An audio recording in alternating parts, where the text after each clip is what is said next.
love the way he's laughing at that. Hello again, I'm Mark McIntire, and welcome back to Freedom Matters. Here we drill down into the basic principles and values of human freedom. And we interview thought leaders and global influencers on the problem of freedom and human values. Today my guest is Mr. Troy Worden. You may have seen him on other programs, and he is a dedicated defender of freedom, and I'm happy to have him on the show. As you'll see during the next hour, Troy has been well prepared to confront all of the threats to freedom that we seem to be facing today, especially freedom of speech, and especially on college campuses. Because as you see, Troy was the former president of the Berkeley College Republicans in 2017. You may have seen the footage of the fires and the disturbances. That's when a well-organized gang of thugs violently shut down the conservative speakers that Troy and his college Republicans had invited to speak at the campus. People like Milo Yiannopoulos, I always trip over that one, David Horowitz, friend of mine, Ann Coulter, and Ben Shapiro. Troy has appeared on Fox News, Fox Business, CNN. He's even been on CNN, NRA TV. And as a journalist, he has contributed articles to Campus Reform, the Washington Examiner, and I can tell you from personal experience, the Daily Signal. So Troy, welcome to the show. Actually, Pleasure. Welcome back to the show. Thank you. Troy actually was gracious enough to do the pilot for this program, Freedom Matters, and I guess I owe my career entirely to you, because without that pilot, we never would have got hired at this station. Well, I'm glad I could be of some use to someone. Well, that and a check, that's actually what got us on here. So anyway, we want to start with what we always do with our guests, and that is, what are your basic principles and values of human freedom? Well, I think that freedom historically has been understood as something that's a negative right. In other words, freedom from tyranny, not freedom to do whatever you want. Freedom from restrictive speech laws, not the freedom to say whatever you want. And I think if we keep this in mind, we get a much clearer, productive definition of what freedom is, what free speech is, and what our Constitution was actually designed to do. It was to protect us from abuses by the federal government, not to give us the right to do whatever we want, to harm anyone, to say whatever we want. No society can operate with an absolute freedom in that sense. It's called anarchy. So I think that the Constitution is actually designed, again, to prevent abuse. It presupposes that there is an order to society, civil society, but also within the family and many other aspects of life. So I think the issue we have today is that young people think, when they hear the word freedom or liberty, they have a libertarian conception of what it means. They think it means that you can, again, live your life without any kind of moral restrictions, without any kind of restrictions on where you want to go in life. And I think that, again, if people have a clear understanding of what freedom really means, there were these misconceptions about the Constitution would stop floating around, and people would take more seriously threats to our rights and threats to freedom, such as socialism, communism, and things like that. So you make a distinction between freedom from and freedom to. Yes, this is the academic writer and essayist Isaiah Berlin's distinction. Yeah. And it was hugely influential back in its day, and I wish people would talk about it more. So if I'm hearing you correctly, your definition of freedom is not license. It's not a libertine notion. You're not free to do what you wish to do. You have made an agreement with the state that you live in, with the society that you live in, that you're going to abide by certain rules, very much like why Socrates drank the poison, because the jailhouse was open and he could have walked out. In fact, they wanted him to walk out. But he said, no, I've made a contract with the state and I have broken their laws. They have found so. I don't agree that I broke the law, but they say I broke the law, so I'm going to drink the poison. So the correlation to freedom you seem to be suggesting is a responsibility. What about that responsibility? How do you see that responsibility playing out in your life, in your work? Well, I think there's a pretty wide gap between the Marquis de Sade and Thomas Jefferson regarding I would say so, yeah. their conception of liberty. Yeah. I think that, again, you're right, freedom implies responsibility, obligations. Morality is fundamentally about obligations, what we owe to ourselves, what we owe to one another, what we owe to, say, a deity like God. And the way I see responsibility and obligations playing out in my work as a free speech advocate on one of the most liberal college campuses in the country, UC Berkeley, I felt that I had an obligation in 2017 to challenge the hegemonic, really thought prison that Berkeley had become. You couldn't, for fear of your life, for fear of your physical safety, for fear of your reputation, for fear of your sanity, voice a conservative opinion without suffering a torrent of abuse, of slander, of harassment, of stalking, of destruction of private property, and threats against your life.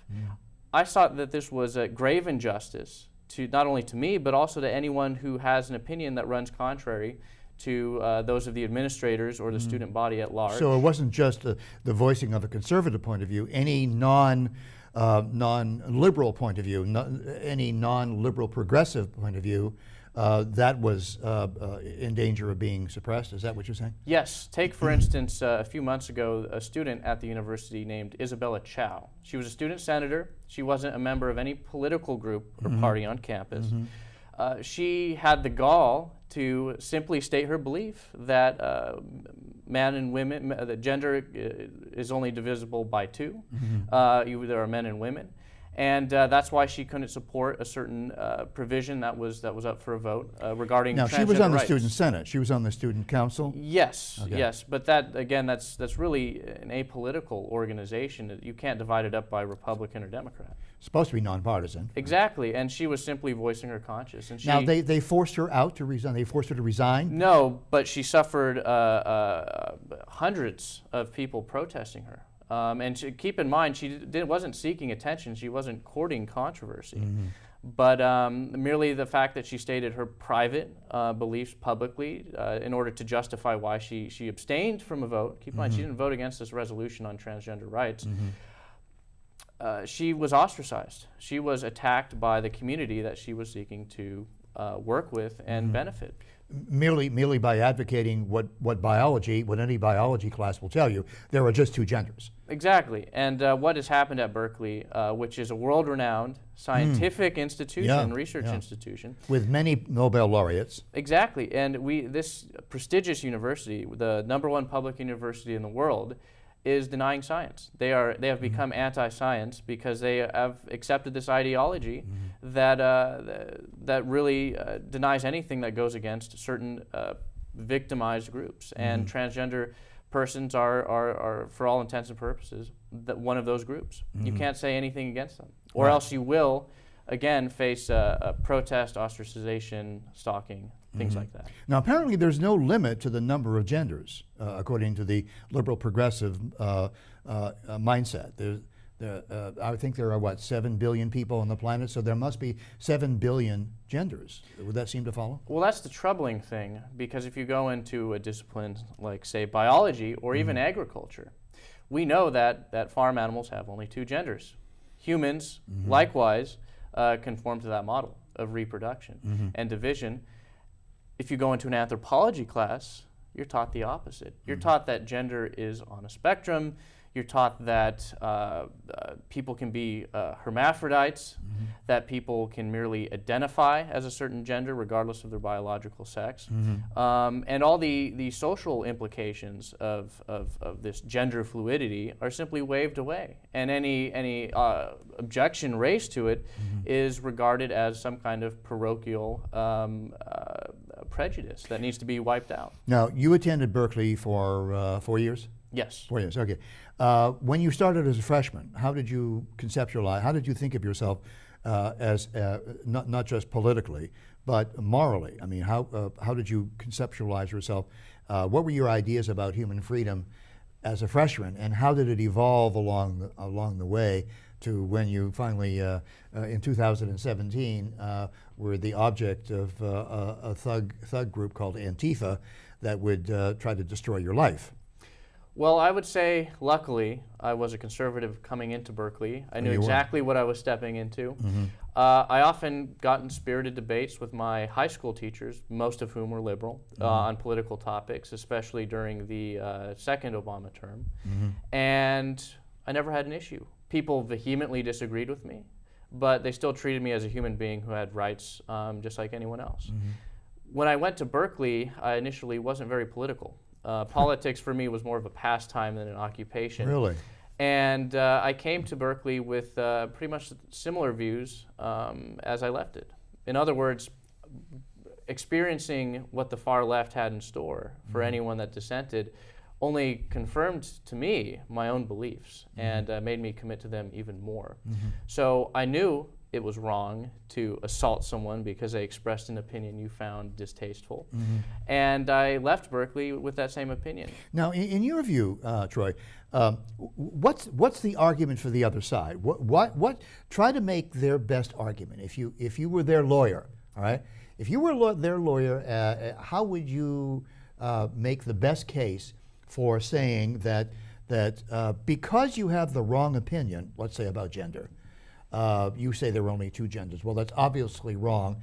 So therefore, because you're expressing an incorrect idea, therefore you have no right to speak that idea. How do they defend this? I don't get it. I don't understand. Well, I am glad that you brought up the idea of steel manning, which I think is a term Sam Harris, the popular atheist, has put out there into the public discourse. Right. What I've heard from administrators, from faculty, from students, my peers, they believe that speech itself, the actual speech act, is an act of violence.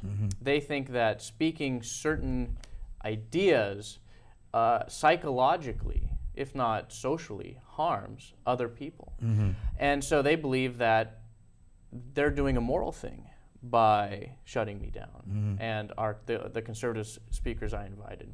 They think that shutting down Milo Yiannopoulos, by shutting down Ann Coulter, by shutting down David Horowitz and Ben Shapiro, they think that by silencing these people, they are actually doing a public service. Much like the Grand Inquisitors who of the Catholic Church who actually burned people, hung them, burned them at the stake to shut them up because they were expressing ideas that were contrary to the Catholic religion. So in a weird way, the Antifa crowd, the crowd that you had to deal with, who tried to shut you down and shut Milo down and Ben Shapiro and Ann Coulter, in a weird way, they are reaching way back to the Middle Ages, which I think would come as quite a surprise to them if they had to think about it that way, right? Well, the contemporary left has become the new Victorians. These are the fainting couch feminists. These are the the liberals who get into conniption fits just because you have a poster that says something they don't like. These are the people who will punch you in the face if you express an opinion that they view morally repugnant. Right.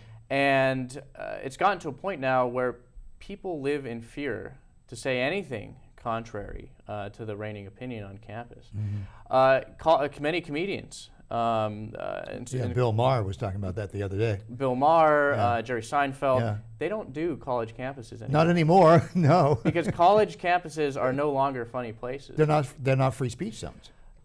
George Orwell had a quote, and I've heard it used many a time in relation to free speech. Every joke is a tiny revolution. In other words, laughter is one of the most powerful weapons you can use against tyrants. That's why I laugh a lot. That's exactly why I laugh a lot, yeah. So if you want to preserve freedom, you also have to preserve laughter. And the decline of comedy on college campuses and in the culture in general is an indication that we have taken a turn for the worst. Now, nothing can be joked about because you'll lose your job, you'll be harassed, people make death threats against you. You just have to look at the current political situation. For instance, the Kavanaugh hearings. And you can see how baseless accusations and slander will be leveled at you if you, again, express an opinion that other people don't agree with. Now, in the most recent instance at Berkeley, by the way, I think some of our viewers are not aware of the fact that in 1967, I believe it was, the free speech movement in America on college campuses was started at Berkeley College, Berkeley University, by a young man by the name of Mario Savio. And in fact, there are steps there at Sproul Plaza, I believe. Yes. There are a set of steps with his name emblazoned on it, and it talks about he was the one who birthed the free speech movement in college campuses. And this is the very place now where speech is shut down, not by the administration, which is what Mario Savio was opposed to, and which all of Americans thought was wrong because it's against the Constitution. And now you have groups of students, some on campus and some who don't even belong on campus, coming on campus and actually shutting down speakers who are there to present ideas with which they disagree. Well, I would say the administration is still working to shut down conservative speech, not directly, but indirectly. And I think it works like this. The administration and the police department on campus and in the city of Berkeley, they're not committed to allowing conservatives to speak easily and freely on campus or in their city, because the people that are voting for them and the people they have to live with every day are the far left, are so-called anti-fascists or Antifa. So, in other words, they have a reason to make it as hard as possible for conservatives to let their voice be heard on campus. And so what the university has done is place a lot of restrictions that they created clandestinely without consulting conservatives or liberals in order to clamp down on free speech. It got so bad that we actually, the Berkeley College Republicans and the Young America's Foundation, had to sue the university. We, in the fall of last year, actually obtained a settlement from the university, and they did away with their restrictive free speech policies.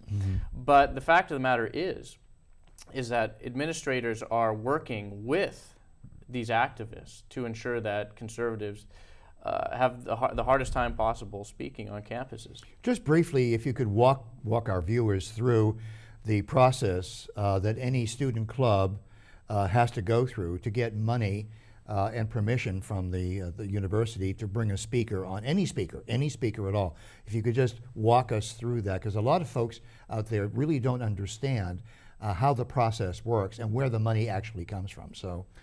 Well, the Berkeley College Republicans spent many sleepless nights trying to get the administration to give us a venue, which we have to apply for. We also have to wait for the police department to conduct an audit to tell us how much security is going to cost for the event. We also have to pay for access to microphones, speakers, things of that sort. And again, the primary problem at Berkeley was that the university was either not giving us a venue on the main campus, or they were giving us a venue at too late a time at night or too early a time at night when students wouldn't be able to attend. And we also had to deal with excessive, exorbitant, what we call free speech taxes. In other words, security fees. The security fees for Ben Shapiro and Milo Yiannopoulos were outrageous. And the university either paid for them or lowered them, reduced them. And the only way that the Berkeley College Republicans could even afford to invite speakers like, say, Ben Shapiro or Ann Coulter was through Young America's Foundation. They generously provided us with financial support in order to pay the speakers honoraria and also the security fees. Oh, so taxpayer money was not used to bring these people to the campus. No, but taxpayer money, many millions of dollars were expended cleaning up the mess that these far-left activist administrators That's what I was going for. Drummed up. Berkeley is a publicly funded taxpayer public school, and therefore a lot of our viewers don't realize that they're actually paying for the disruption and the suppression of free speech when this sort of thing happens that happened to you and the College Republicans. Let me address this complaint. Oftentimes people have told me that campus conservatives are the reason why we don't have enough money for students. Why is that? Well, they say why are you inviting controversial speakers to campus? Because it's a college. And causing riots. Because it's a university. That's what you do at universities. Well, what I would tell these people is, if you're having riots in your city because a conservative is coming to speak on campus, that's a reflection on the culture there. And that if you can't have someone speak their mind without causing a riot, there's obviously a problem, a breakdown of civil society, not just a violation of civil rights, the right to free speech, but an actual degradation and a decline in public discourse to the point of violence. Because what happens when you can't have a discussion? You have violence. And if we're at that point, then I don't think there's much hope for America. I think Berkeley really was a microcosm of what was happening across the country at large. I think what happened at Berkeley is what happened at Charlottesville and many other cities. People refused to engage in discussion, and they decided to resort to violence. I think that we should be willing to pay the money necessary to establish order in cities like these, to allow the police to do their job. Because keep in mind, the university and the police chief and the mayor many times told the police to stand down in certain instances, and that resulted in the hospitalization of friends and acquaintances of mine.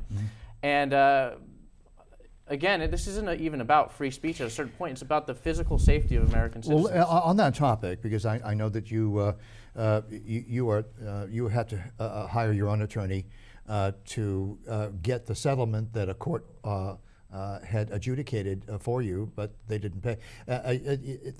It's time really to explain to our viewers what this word Antifa means.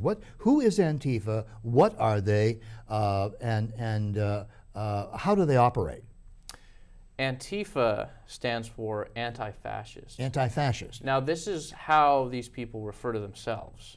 I think it's a tad ironic, because they're the ones going around shutting people down. And if they could, I'm sure they would burn books, especially Ann Coulter's or Ben Shapiro's. The anti-fascist movement began in Germany in the 1920s in order to combat the fascist party. After the war, it really manifested, I think, in the 80s in West Germany as sort of an anarcho-communist movement. These people would fight the police en masse in what they call the Black Bloc. That's a tactic whereby people get together, they dress in black, they wear masks so their identity is concealed, and they go around basically terrorizing the streets and fighting with the police. So that's what the Black Bloc was doing in Europe in the 80s. The Antifa movement really only came to prominence in the U.S. in the late 1990s, especially with the 1999 World Trade Organization conference in Seattle. In Seattle, yes, I remember that. That's the first time we saw them. And there were riots, exactly what we saw in Berkeley in 2017. And really, I think Antifa has enjoyed a renaissance since the election of Donald Trump. These people feel emboldened to take to the streets and bloody the faces and bodies of conservatives, because they know there's so much liberal animus to conservatives in cities such as Berkeley and also San Jose, for instance. Anytime Trump is in the liberal consciousness, anytime he deranges them, Trump derangement syndrome it's called, they feel emboldened. And lo and behold, the law enforcement and these liberal administrators of universities and liberal mayors really don't care. They will let the Antifa run amok. I think Portland is a great example. The mayor there has really taken the side of Antifa, and the city has gone downhill. I can't tell you how many times I've seen stories come out of that city where conservatives are being violently harassed and beaten by mobs of black-clad Antifa protesters. Now, is Antifa an actual organization? How are they organized? They're everywhere. They're in every major college and university city, and they seem to be able to, snap their fingers and mobilize a mob dressed in black, faces covered, bike locks and chains in hand, and show up to, let's say, Ann Coulter is invited to speak or whatever, or Ben Shapiro, and they seem to be able to shut this down. How are they organized? Is it a loose organization, or is there a central committee? It's Is there a definitely Politburo? I mean, the problem with Antifa is it really is a decentralized organization. oh, it's a decentralized organization. So pretty much, if you're in a certain community, especially these liberal subgroups, these far left subgroups, the punk scene, you can be a member, and it really is a mass participatory movement. And these people who want to cause havoc on the streets, oftentimes criminals, will use this as cover to express their rage against society and break some windows and some heads. I think ultimately Antifa is not a street gang. What I found ridiculous in the city of Berkeley was that the city council or local law enforcement designated them as a street gang. The problem is that really doesn't free up the resources necessary to deal with this problem, because it is a national problem. I think they're a political terrorist organization. The actions that they have committed against me and my friends and other conservatives across the country are abhorrent. They don't just amount to simple street battles. They actually result in continued and prolonged harassment and stalking, the releasing of public information online. I've had employers get libelous emails. I've had friends who were associated with the Berkeley College Republicans who've been fired from their job. I've had friends of mine who've been punched in the face, who've been stalked and harassed repeatedly. I've had friends who've had their property staked out by these people, who've received death threats. I think Antifa should be classified as a terrorist organization by the FBI, and I think they should be pursued by any means necessary, legally, of course, in order to clamp down on this lawlessness. This really isn't a political problem. This is a criminal issue, and it should be addressed in any civil first world country. Now, I'd like you to explain to the viewers, if you could please, I know you have hired a lawyer, and there is a court case, and you are trying to recover money that has been ordered to be paid to you. So I don't know much more than that. So I want to give you the opportunity to describe the court case that you're involved in, and to direct people to your GoFundMe page if they want to help. So can you describe briefly, sketch it out for us? Who are you suing, or who's suing you, or what money is involved, and how did this all happen? Certainly. In the fall of 2017, a woman by the name of Yvette Falarka, a 42-year-old middle school teacher She's a teacher? Yes, a middle school teacher in Berkeley. She's a member of one of the more prominent Antifa organizations that operate publicly rather than clandestinely, called By Any Means Necessary, or BAM for short. Oh, okay. She filed a frivolous restraining order against me. Now keep in mind, I'm half her age, I have no criminal record. She currently is facing, at the moment, multiple criminal charges stemming from different events in 2016 and 17. Among them, charges of inciting a riot and resisting arrest. But why did she file a charge against you? What did she? I think she did it for... Did you look at it the wrong way? Is that what? Tactical reasons. Tactical reasons. So I was the president of the Berkeley College Republicans at the time the restraining order was filed. I think what she wanted to do was deprive me of my First and Second Amendment rights. So as long as you have a restraining order, and especially if it's a permanent restraining order, you cannot own a firearm. What was she? What is she trying to restrain? What were you doing that she was trying to restrain? Well, I was expressing opinions that she didn't like. And did she get the restraining order? Yes. Even though she had filed multiple frivolous restraining orders that were dismissed in the past in the Alameda County Justice Department, the court system, she was granted that restraining order. I had to go to court and obtain an attorney and fight it. And the moment we started fighting, they dropped the case. Now, the judge awarded us $10,000 in damages. Right. But we're still waiting on the appeals process in order to actually even receive that money. So she's appealing it. Exactly. Yeah. And we don't know how long the case is going to go on. But the problem is, as we're waiting here, sitting here, my legal expenses are also increasing, simply because she's delaying the process. She has a pro bono civil rights attorney that she flew out from the state of Michigan, continuing these legal proceedings and basically hamstringing me personally, financially. And so the only way that I can cover these expenses is by fundraising. Now, my attorney is a very good attorney, Harmeet Dhillon of the Dhillon Law Group in San Francisco. And she's also taken on many other notable conservative causes and clients, among them attendees of the Trump rally in 2016 in San Jose who were attacked by Antifa.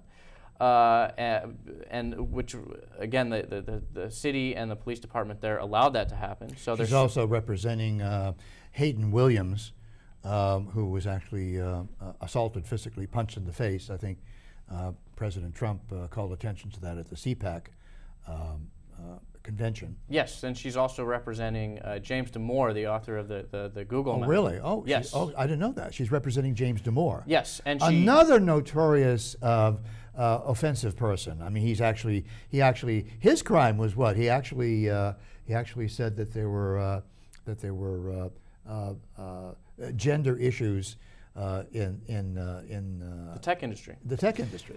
And he for wrote that, he this was famous fired. memo, and he was fired because he sort of outed the protection of gender policies within the company. Well, you know, you have plenty of experience with being fired for wrongthink, but yeah. But Harmeet has also represented the Berkeley College Republicans and the Young America's Foundation in our free speech lawsuit against UC Berkeley. So we're very confident that we can obtain the damages that we need from these legal by that proceedings. time, by that time, you exactly. You'll be. They're making you spend money. They're making you raise money, and they're making you spend money as a way to suppress your speech. And I think this is also another topic that hasn't received enough attention, which is the abuse of the justice system to clamp down the free speech rights of conservatives. Someone who has a pro bono civil rights attorney who can at will file frivolous lawsuits and restraining orders against people they don't like for political reasons, that person has an immense amount of power, and they're abusing the justice system. And I think that this deserves more attention. I think that if the public demanded that these kind of things be prevented in the future, we wouldn't see this kind of legal abuse. So not only is my personal safety and my peace of mind threatened daily by these people, I'm also threatened financially and legally as well. I want to go back, rewind our discussion a little bit, because I know you've been reading a lot and educating yourself, because these things are not taught anymore in schools. The only thing that's taught now is Marxism. So I know that you have learned how to learn on your own, and that's why you're a highly literate individual. But I want to go back to the foundations of American conservatism as you see it. And I wanted to ask you about the writings of Russell Kirk. Because it seems to me that Russell Kirk, from what I've been able to glean from him, he really is the grandfather of the American conservative movement. What's your view of the American conservative movement? How did it evolve? How did it get to be what it is today? People often think it's Bill Buckley, but Buckley comes after Russell Kirk. Can you give us the benefit of your study about how American conservatism actually evolved? Well, you can't understand the Trump phenomenon without understanding the roots of conservatism in America, and without understanding a figure like Russell Kirk. Russell Kirk would probably most closely identify with the paleo-conservative tradition in America, not the neoconservative tradition. Is that tradition. the paleo diet? No, that's different. no, From the paleo no. diet. Okay. But some paleo-conservatives are fairly green in their thinking. And why do they call them paleo? Because they're old? Yes, yes. The original distinction between old and new conservatives in the 30s and 40s were those conservatives who were against the New Deal, the paleo-conservatives, and those who were for it, the new conservatives. And that division has essentially lasted through the last century, and it's also manifested itself in this century. Figures like Pat Buchanan and Russell Kirk have been saying the same things Trump has been saying for many, many decades. And it's only in this most recent election that they've actually come to a head and finally received the recognition they rightly deserve. Paleo-conservatives like Russell Kirk believe that conservatism is more than just spreading democracy across the world. That's what neoconservatives like Bill Kristol, and to an extent Charles Krauthammer, those are the kind of views that they espoused. Paleo-conservatives tend to be anti-war, anti-interventionist, closer to Rand Paul in political ideology. They enjoy limited government. They place an extreme amount of emphasis on civil society and the family and how those things operate in lieu of government. And so they tend to be more libertarian, closer to the libertarian mindset. Than they would be to the neoconservative. In a sense, but they also, I would say, don't believe in unrestricted and unfettered markets, because paleo-conservatives often understand that not everything that can be bought and sold is necessarily morally right. Right. Yeah. So I think Roger Scruton has a good discussion on this subject when he says when he discusses prostitution. Prostitution, if you're a libertarian, there's nothing really wrong with that, because everything can be bought and sold as long as both parties consent. Well, as Thomas Aquinas once remarked, he said, better that the prostitute should earn a living than a virgin should be raped. But at least there you had a moral argument, right? Yeah. Libertarians tend to claim that they're amoralists in pretty much everything as long as the principle of consent is observed. Now, this Russell Kirk individual, I don't think a lot of our viewers actually have had the pleasure and the opportunity to read Russell Kirk, but I just wanted to read something from the website, the Russell Kirk Institute, their website. And this is a brief description by Russell Kirk himself. He talks about 10 principles of being a conservative. It may shock people and surprise people to hear something like, being neither a religion nor an ideology, the body of opinion termed conservative possesses no holy writ, no das Kapital to provide dogmata. So far as it is possible to determine what conservatives believe, the first principles of conservatism, of conservative persuasion, are derived from what leading conservative writers and public people have professed during the last 2 decades. After some introductory remarks to this general thing, he then talks about the principles. He says, perhaps it would be well, and this is really where I don't think most people would identify this as conservative, what I'm about to read. I don't think a lot of people out there. He said, perhaps it would be well most of the time to use the word conservative as an adjective, chiefly, for there exists no model conservative. There's no Platonic essence of conservative. There's no, perfect conservative. And conservatism is the negation of ideology. It is a state of mind, a type of character, a way of looking at the civil social order. Now, I don't think many people would imagine that Donald Trump or even Ronald Reagan, or even, if I'll push the envelope further, even Bill Buckley were conservatives in that sense. Because it seems that most people think that conservatism is a body of dogmas. Which I think is a mistake, Yeah. and it leads people into rather harebrained discussions or unproductive discussions, quite frankly. I think what Russell Kirk had in mind was a definition of conservatism as an attitude rather than an ideology. Yes. And ideology tends to restrict people's ability to deal with the world because the world has to be filtered through that ideology in order to be presented to them as something that's meaningful to be discussed. In other words, ideology always frames discussions a certain way, and that can cause you to lose insight and maybe even avoid the problem entirely. I think Russell Kirk in particular envisioned American conservatism as a tradition since before the country's founding even, a tradition that placed an emphasis on order in society and also transcendent principles, as you mentioned earlier. In other words, a belief in something beyond just this material existence, and that as a motivator for structuring society the way we do. So in other words, what Kirk presents is a mere image of what the modern left also espouses. They say that there is nothing transcendent. There's only a material world. We're only atoms bouncing around in a void. Yes. And essentially any social phenomena we observe are not based on anything immaterial or non-material. They're simply social constructs.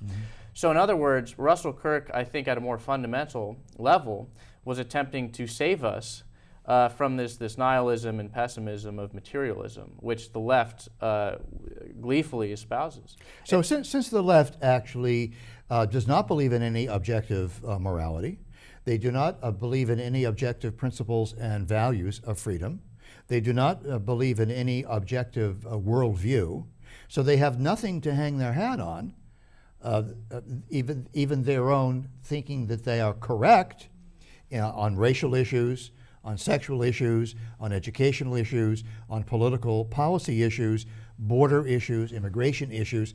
They insist that they're correct, but if you drill down, if you ask them to drill down, on what principles do you stand? They said, well, that's just what we believe. We're a tribe. Well, it's pure emotivism on the left, and that's why they so quickly had recourse to violence instead of discussion, because they know that by their own ideology, they actually have no principles on which they stand and on which they can justify their beliefs. If you speak to any liberal, they clearly believe in right and wrong, but they don't want to admit it. They want to say that the only thing that matters is consent and what you believe and what you feel. It doesn't matter about objective reality. No, that's right, because in order to punch you in the face, in order to stop you from speaking and allow me to punch you in the face, you have to be wrong. But therein lies the contradiction, is it not? Since they have no basic objective principles, they can't claim that they're objectively correct, and therefore I can punch you in the face. Well, and also their definition of freedom is again incoherent. They say that everyone should be free to choose their own gender, but at the same time, they think that you shouldn't have the right to speak against that kind of point of view. So at the end of the day, really, we're stuck in this situation that the existentialist philosophers like Nietzsche and Sartre realized, and Kierkegaard, which was that man cannot help but reason morally and analyze the world from a moral point of view. There's always going to be some kind of moral ideal against which we're going to judge reality, and we're going to use that ideal to orient ourselves in the world and to dictate how we act. Yeah. And the left wants to have their cake and eat it too. They're speaking out of both sides of their mouth on this issue. They want to say that there is no right and wrong, but at the same time they vehemently want to establish their own moral rectitude. They wrap themselves in righteous indignation, as Alex Madagian would say, right? So essentially, you have to go through a certain number of years of education to believe in this nonsense, and it takes someone like Russell Kirk to, as you said, drill down to the core issue here, which is that it's bad philosophy at the end of the day. It's bad philosophy with regard to the left's ideology. They don't have a coherent position philosophically on most of these issues, and not only is it leading them to muddle up philosophical problems and spout falsehoods, it's also causing them to react violently because they find themselves in a situation where argument is impossible. Can you address the issue of many intelligent people, educated people, think that Marxism, the root of what we're talking about here, they think that Marxism is purely isolated on the economics issue.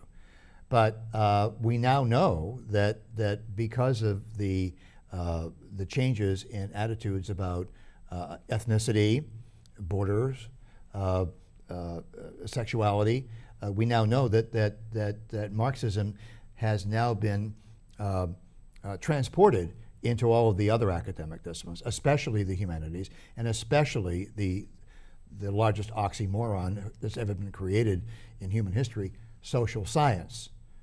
So can you drill down? I mean, you had lunch with Roger Scruton, the British philosopher who wrote famously Fools, Frauds, and Firebrands, which is all about how tracing Marxism evolved into and got threaded, woven into the American educational experience. So can you I mean, your own thoughts on that? Well, it's true. Marx was definitely more concerned with economics than culture. He actually thought that culture was simply a superstructure that hung on to the skeleton of a society's economic system. Later Marxist thinkers, beginning with Antonio Gramsci and culminating with the Frankfurt School, realized that they really couldn't affect communist revolutions in capitalist societies. So instead they turned their gaze on culture. They thought that they could win a culture war using Marxist ideology. So what the Frankfurt School did, and what they continue to do through the many academics that adhere to their ideology, what they do is essentially analyze culture from a Marxist point of view. I am an English literature major. I studied English literature at UC Berkeley. And I should have said that. I'm sorry. That's all right. I should have mentioned that. I should be ashamed of it, really. Essentially, what I learned in my English courses was a lot of Freud and Marx. Freud and Marx, even though the economic and psychology departments respectively don't have much respect for these thinkers, Freud and Marx are the mainstays of any kind of liberal education in literature in America. You got to throw Wittgenstein in there too. More in the philosophy department. Yeah, you got to throw Wittgenstein, who said the limit of my world is the limit of my language, or the other way around. The limit of my language is the limit of my world. In other words, there's nothing beyond language, which leads to postmodernism, where all we have is language. We just have text, and it just refers to itself. Well, I'll give the Marxists credit. At least they're more coherent than the postmodernists. They are. Yeah, the Marxists do a much better job at hijacking academic disciplines than do the postmoderns. So, for instance, instead of analyzing the moral intricacies of a Shakespearean play like The Merchant of Venice, right? Instead of talking about the moral matters conveyed in the play, we'll talk about the economic system. Oppression. The oppression of certain persons, groups, victims. Right. We focus on gender, we focus on the class structure, we focus on strangely enough, the homosocial bonds between men, with always the implication that characters are somehow secretly homosexually related. We'll focus on these things instead of what made Shakespeare one of the greats, the bard, one of the greats in English literature throughout the past 400 years, which is the fact that he was able to capture the human condition. And we know that the human condition is fundamentally a moral one. And that the minute we abstract away from that, the minute we start focusing on these merely accidental characteristics of characters in Shakespeare's world, like the gender of Shylock's daughter, or maybe the homosexual subtext between certain characters in the play. The moment we abstract away from what makes literature truly worthwhile in terms of studying it, the moment humanities lose their relevance. It really baffles my mind why the humanities departments they don't seem to be able to discover why there's a declining interest in these kinds of studies. Well, because they don't deal with morality, they deal with oppression. They deal with victimhood. The humanities are dead, and academics killed it. To paraphrase Nietzsche concerning God, and I think the same thing has happened at Berkeley, right? The home of the free speech movement, the birthplace, the cradle of the free speech movement, has become its grave. Liberals and academics in general have built up the humanities, but at the same time they've also brought it to ruin.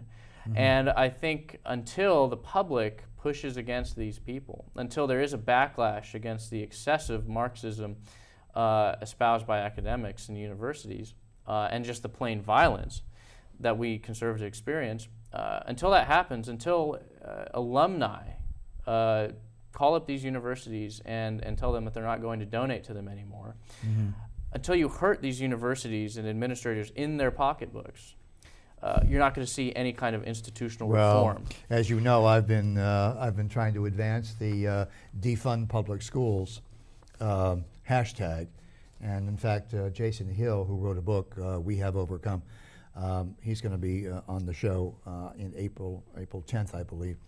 But that's the only language they understand is power and the exercise of power, because that's all they're about.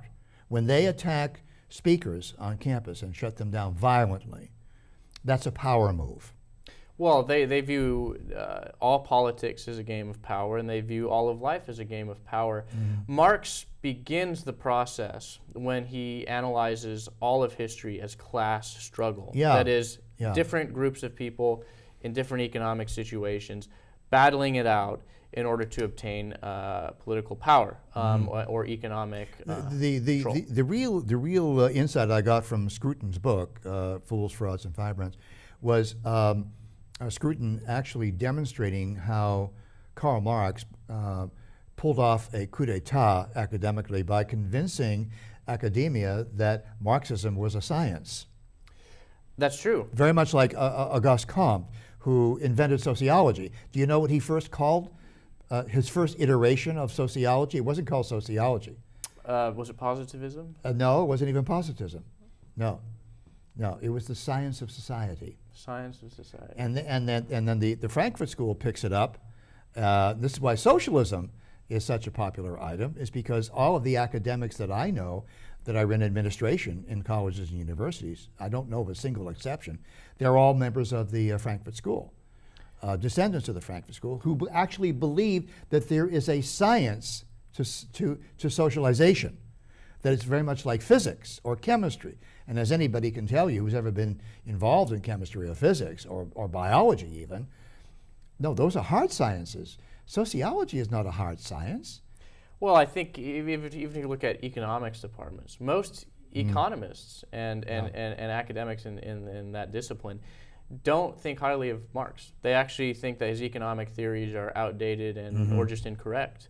And now, I don't always trust economists. That the science is often inexact, but I definitely think that if you don't have the economists behind you, I don't see what justification you have for studying Marx.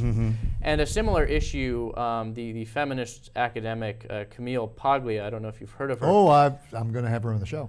She, hopefully, it'd be a great conversation. She makes the point that a lot of these academics simply don't know economics, and they certainly don't know political philosophy. They don't know what a fascist is. No. And they also don't know history. If you look at writers like Michel Foucault, who is hugely influential in the humanities, he made these wild, baseless claims about certain historical periods on the scantiest of historical evidence. And really the problem with academia is bad scholarship, in addition to, as we discussed earlier, bad philosophy.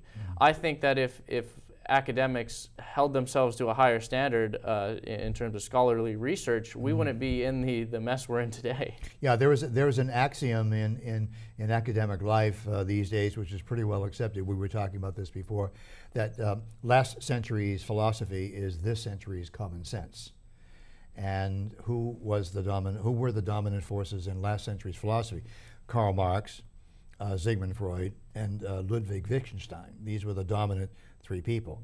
And out of that has evolved all of this notion that social sciences are actually sciences. I actually had a political science professor, of some renown, by the way, tell me, so I'm a scientist.